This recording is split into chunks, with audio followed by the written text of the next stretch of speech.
Manipuri wari leikol na mayambu taramna ukjari.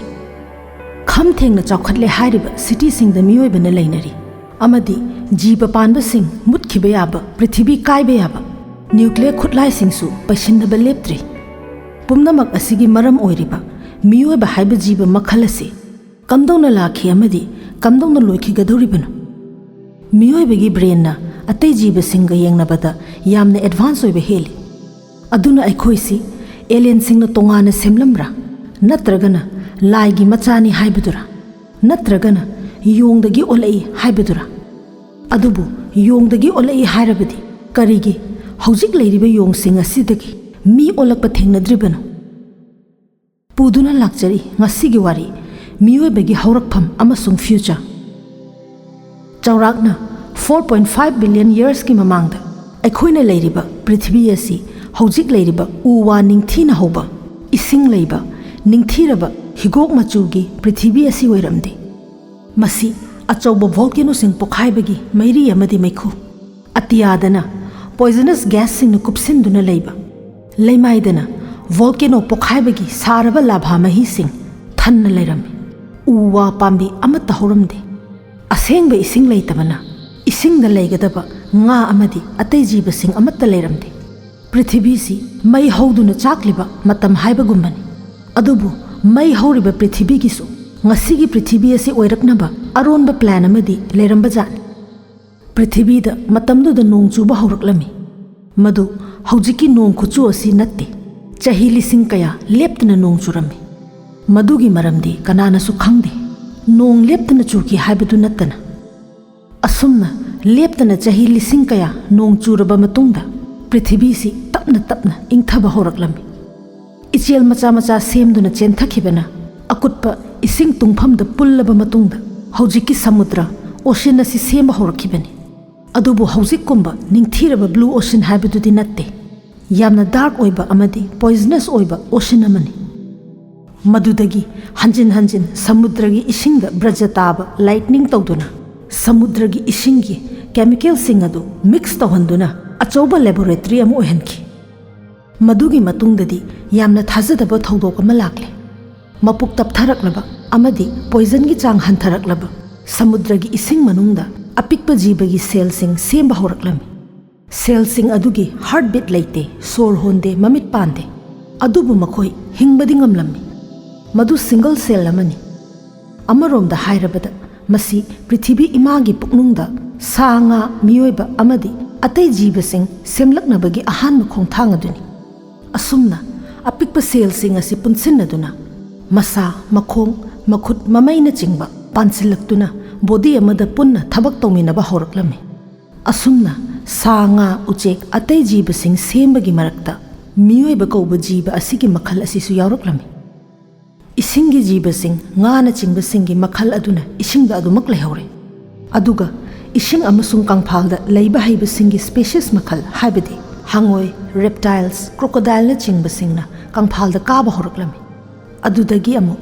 yong apes miyoiba asina chingba sa uchek sing sanglaba khongchat amaga loinana chahi million kaya changduna semlakhibani asumna chahi million humphugi mamang aduwaida primates haiba kangbu ama ugi usa singda amadi napi mathakta chatpa horakhi primates hairiba kanglup asida challibasi mamai panba yong monkeys mamai pandaba yong apes amadi khara hena brain chawba amadi makhong anina chatpa hairakpa aikhoi miyoiba asini matang sida kanagumana hangnaba wahang aikhoi miyoibana yongdagi olai hairabadi hojik leiriba yong sing asidagi mi amato olakpa thengnade haina hangnariba wahangdugi pakhum lakle prithibida leiriba jiba panba sing pikhraba sel amadagi semlakpagum miyoiba semlakpagi matang asidasu mi na mi yong na yong amadi apps na apps haiduna tongan semlakpa makhal singni adubu matamduda makhoi singsi yengbadadi hairap manaba jiba singni haina akhang ahai expert singna phongdokle primates include monkeys apes and humans we share an ancestor not a transformation haibasini wari sigi matung tarakpadadi ngasidagi chaurakna chahi million taruk taret ki mamang aduwaida Africa da angakpa ahongba malakre nature gi achauba ahongba malaktuna asukpa umang sing mangtharakduna napina pak sana hoba achauba lam grassland सेम हौरक्ले मदुदगी उ मथक्ता अयामना लेरंबा primate Singh कुमथरक्तुना नापी सिंगी मथक्ता चटपा हौरक्ले अहानबददी मखोय मखोंग Marina हाइबदी apps कुमना चटलम्मे अदुबु मतम खरगी मतुंगदा लेपखत्तुना मखोंग अनीना चटपा हैरक्लम्मे असुमना human हाइरिबा अखोय मियोइबा जीव मखल असिना हौजिक लेरिबा मवोंग असि फावबा लाकपदा तांकक निपान हाइबदी स्पेसीस निपान थोकना खाइदोकलगा लाइ इहान हाना अफ्रीकादा ख्वाइदगी ngनबा मियोइबगी तांकक अदुना Homo habilis हाइरिबा कांगलुप असिनी मखोयसी चौराकना 2.4 million years अदुवाइदा Laramie मखोयगी मतमदा नुंगी अपिकपा खुत्सु खुलाई सिजिन्नबा हौरखी अदुबु मखोयसी मसा पिकपा अमदी ब्रेन सु पिकपना नेचरगी ओइबा अहोंगबा सिंगसी चुसिन्नबा एडाप्ट तौदुना लेइबा ngamlakte मखोयगी जात असी 1.4 मिलियन years अदुवाइदा अदुमक मुतखरे हाइबदी एक्सटिंक्ट ओइखरे मसीगी मतुंगदा होमो इरेक्टस हाइरिबा मियोइ मखल असी 1.9 मिलियन years अदुवाइदा लेइबा हौरखी कांगलुप मखल असिना नुंग अनी थेंगाइनदुना मई पुथोकपा अमदी सिजिन्नबा हौरखी मखोयसी अहानबा मखोयगी हौरकफम अफ्रीका थादोक्तुना अतोपा मफमदा थोक्लखिबा कांगबुसु ओइरे अदुबु मखोयसु क्लाइमेट चेंज अमदी चाना थक्नबा खुदोंग चादबना 110,000 years अदुवाइदेगी उबा फंखिद्रे होमो हाइडेलबर्गेनेसिस हाइना खंगनबा मियोइ कांगलुप मखल अमसु लेरि मखोयदी मसा मवु यामना कल्ली सा तानबा यामना हैबा स्ट्रॉन्ग हंटर सिंगनी अदुबु मखोयसु मखोय मसेल तोंगान तोंगान खाइदोकनदुना चटनखिबना अमदी अतोपा कांगलुपका मिक्सअप तौखिबना कांगलुप असिसु 200,000 years अदुवाइदेगी उबा फंखिद्रे अदुदगी अमुक नियंडरथाल हाइरिबा कांगलुप असिगी मतांगददी मखोय 400,000 years अदुवाइदेगी थोक्लखरे मखोय Europe अमदी western Asia लोमदा संदोखरे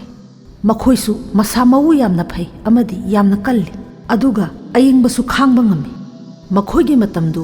ice as की मतम हाइरगसु खंगनै मतमदुदा मखोयना अचौबा समु मेमोटना चिंगबा फाबा ngamle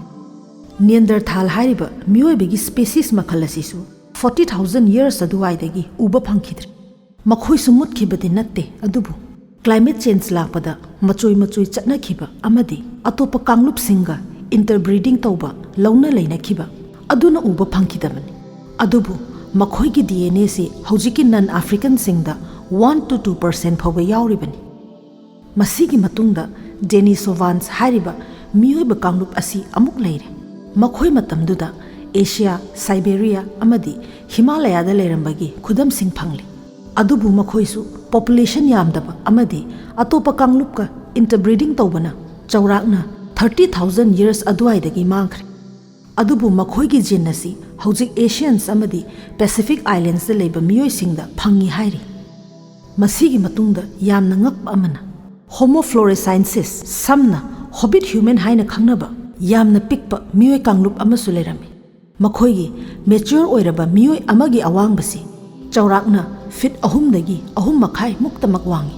मखोयदी मी चंगनदबा यामना आइसोलेटेड ओइबा आइलैंड सिंगदा लै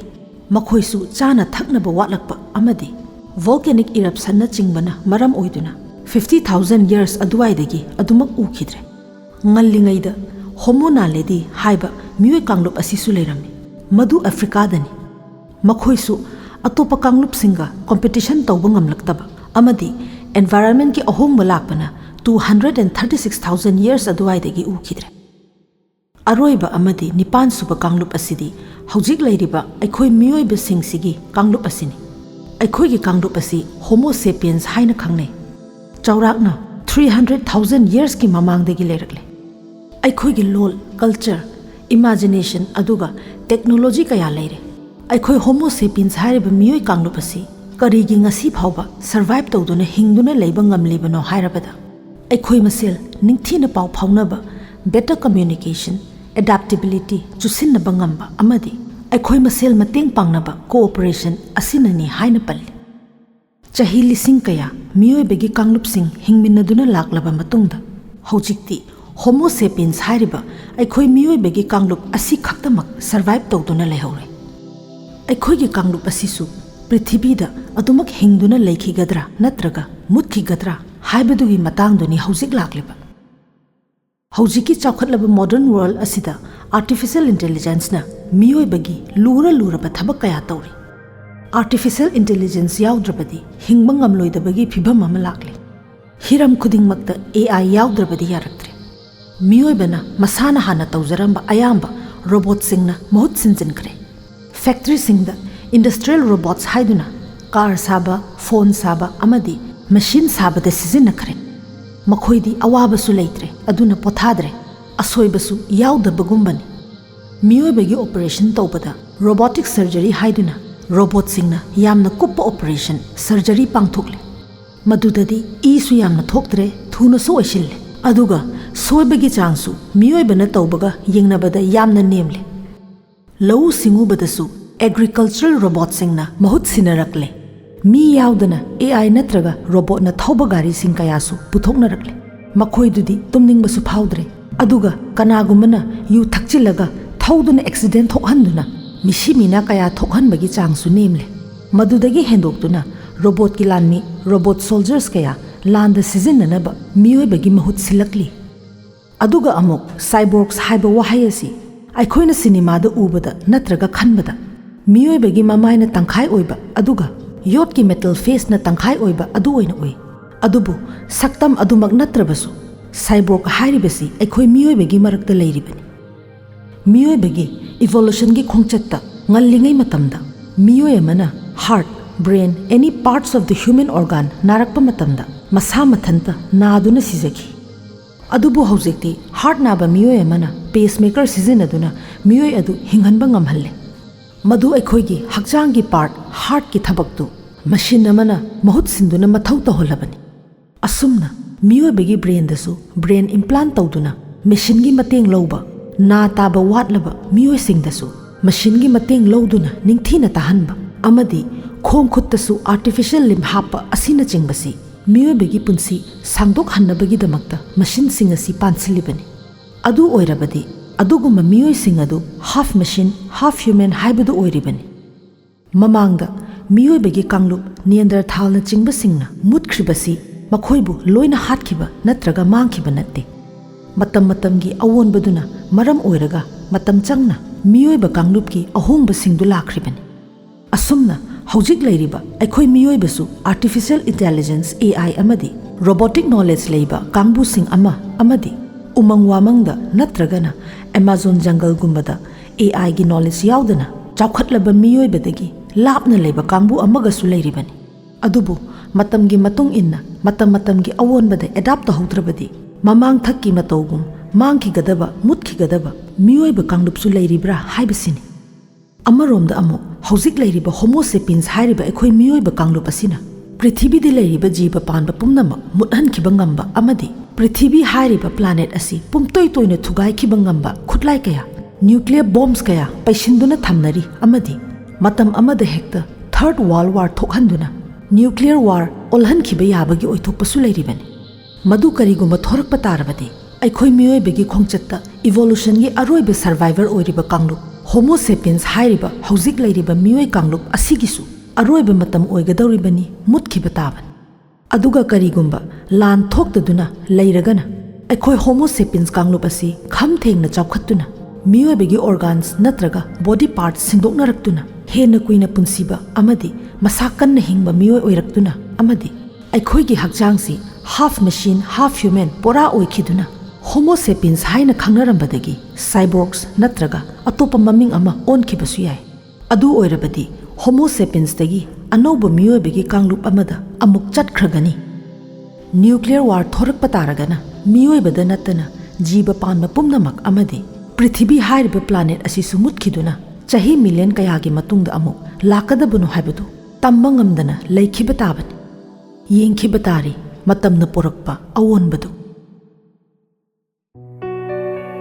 Matang asida Manipuri wari lekolna pujarakpa ngasigi wari loisinjari pumnamakpu amuka hana khurumjari.